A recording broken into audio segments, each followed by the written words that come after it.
baik. Ini kerana proton dilihat mampu merebut kelebihan daya saingan ekonomi sama ada di peringkat nasional maupun dunia. Kepekaran Lotus yang turut disumbangkan oleh anak watan turut menjadi kebanggaan buat Malaysia.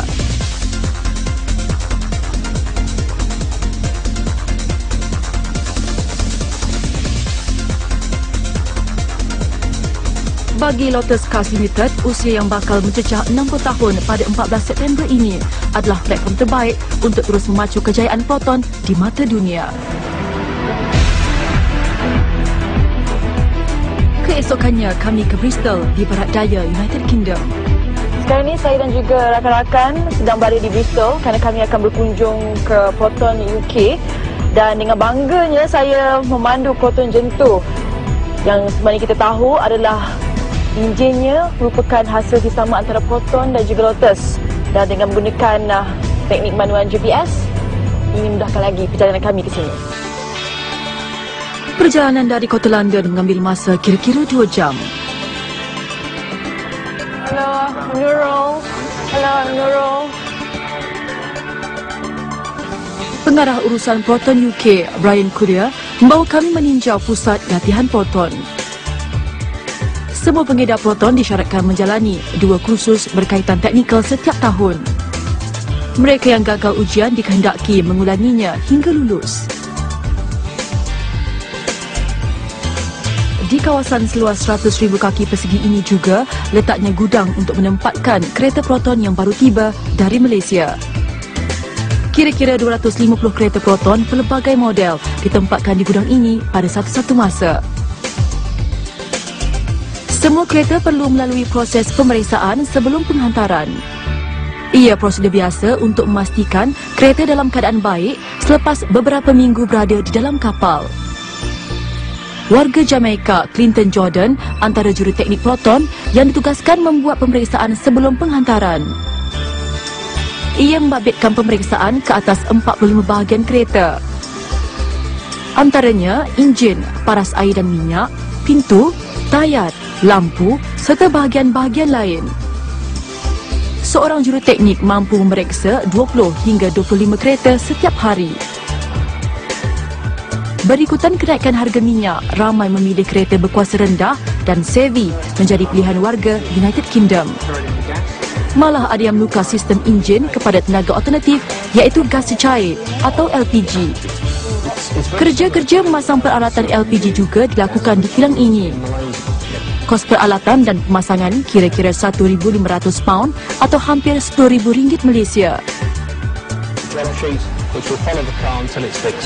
Daripada perhatian kami, model Gen 2, Satranio dan Savvy mendapat permintaan tinggi. Improvements such as Some improvements. this new interior here. This is the new cloth interior, which is on the medium line. So this is the facelift Gen 2, which has had improved seats. The door switches are now here on the door panel, which people prefer. That's right. We've got the new black and red leather, which is going down with. Kerja-kerja pemeriksaan adalah prosedur biasa yang dilakukan ke atas semua kereta yang dihantar ke mana-mana pengedar, sama ada dalam atau luar negara. Menurut Brian, kereta 5 pintu pilihan warga British yang kini menjadi gaya hidup masyarakat bandar. Kereta yang ditempah boleh dimiliki kurang seminggu. Pemilikan Lotus oleh Proton sejak 2003 merancakkan lagi pengeluaran kereta nasional negara. Persaingan yang kompetitif di United Kingdom mendorong Proton berfikiran kreatif dalam usaha meningkatkan jualan. Antara usaha yang dilakukan menyediakan perkhidmatan dan peralatan di satu tempat. Setiap permintaan juga perlu dipenuhi secepat mungkin.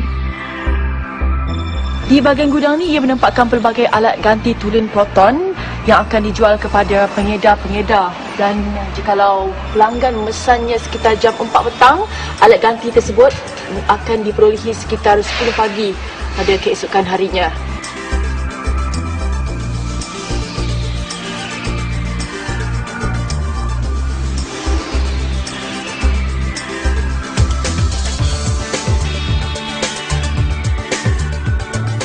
Kru majalah 3 juga dibawa bertemu seorang pengedar Proton kira-kira setengah jam perjalanan dari pejabat Proton UK.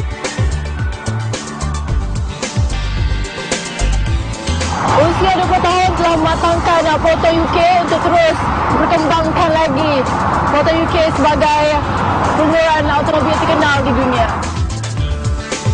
Dalam perjalanan, kami melintasi pelabuhan yang menempatkan ratusan ribu kereta yang dibawa masuk ke United Kingdom. Ia pelabuhan kereta terbesar di dunia. Kami dimaklumkan Proton UK mempunyai 80 pengedar. Antara pengedarnya, Paul Cleese yang membuka premis ini kira-kira 3 tahun lalu. Dia mampu menjual antara 60 hingga 70 kereta setahun, manakala 30 hingga 40 lagi kereta terpakai. The majority of our customers are retail customers. They are probably in the 45 plus age zone, although the age range is coming down with the introduction of the Savvy. We are attracting more younger customers, to 35 and 40-year-olds. The Proton Gen 2 still appeal to the older customers, but the Savvy does now appeal to the younger generations. Menurut Paul lagi, warna perak menjadi pilihan utama diikuti biru dan merah. Kebanyakan pembelinya memilih kereta manual. Ada juga pelanggan setianya yang membeli sehingga 4 kereta keluaran Proton daripada pelbagai model. Bagi remaja ini, dia memilih kereta Satra Neo, kereta ketiganya keluaran Proton. Steve Fussell sukakan exhaustnya yang terletak di tengah dan alat pengesan parkir.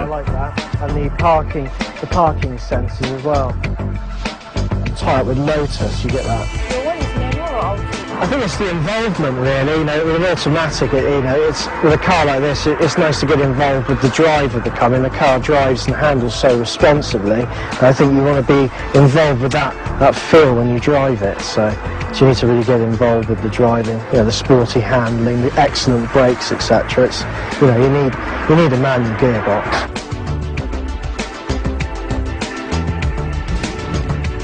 Kami juga ke rumah seorang kontraktor yang taksub dengan kereta keluaran Proton. Do you have any problems with Proton since you fall in love with Proton? No. I think I'll probably buy another one. Oh, another one? Yeah. What model is that? I'll probably buy another Gen 2. Why you like so much about Gen? I like them. Well, they're very, very spacious. Yes, I can open the boot and put plenty of things on there. I've got children and grandchildren, and when I visit, there's always things they want, so it's got a handy size boot. Dalam kereta ini adalah special design yang dibuat ataupun direka oleh Proton UK khas untuk Mr. Michael kita ni. Dia yang pernah menggunakan pelbagai jenama kenderaan, Gen 2 keluaran Proton tetap menjadi pilihannya. Ini membuktikan kereta keluaran Proton semakin mendapat tempat di luar negara, khasnya United Kingdom, diikuti Australia, Thailand dan Iran. Semua ini hasil usaha gigih pengurusan dan kaki tangan Proton sentiasa ingin memberi yang terbaik buat semua. Yang penting untuk orang ramai bahawa Proton tidak duduk senyap. Kita sentiasa memilih dan juga cari cara berjalan dan untuk juga menolong pihak kerajaan untuk menulis mendapat satu teknologi yang kita fikir untuk memberi manfaat kepada kerajaan dan juga kepada pembelinya. Usaha Proton tidak berakhir dengan pelancaran kereta terbarunya, Persona Special Edition, Selasa lalu, malah akan disusuli dengan kenderaan pelbagai guna MPV Mac nanti. Pembangunan teknologinya yang berterusan, Proton mampu menawan pasaran global. Jelang 31 Ogos ni, saya rasa pertama untuk mengucapkan ribuan terima kasihlah kepada seluruh rakyat Malaysia yang saya lihat memberi sokongan yang begitu merangsangkan kepada Proton. Saya percaya keyakinan inilah yang akan mendorong kami di syarikat untuk bekerja dengan lebih kuat, berusaha untuk memberi kepuasan kepada rakyat Malaysia dan juga rakyat di luar negara. Kejayaan Proton sudah melebihi apa yang dibayangkan oleh kebanyakan kita ketika ia mula dilancarkan 25 tahun lalu. Ini disemarakkan dengan kemampuan Proton meneroka pasaran antarabangsa, berteraskan keamanan dan kemakmuran negara.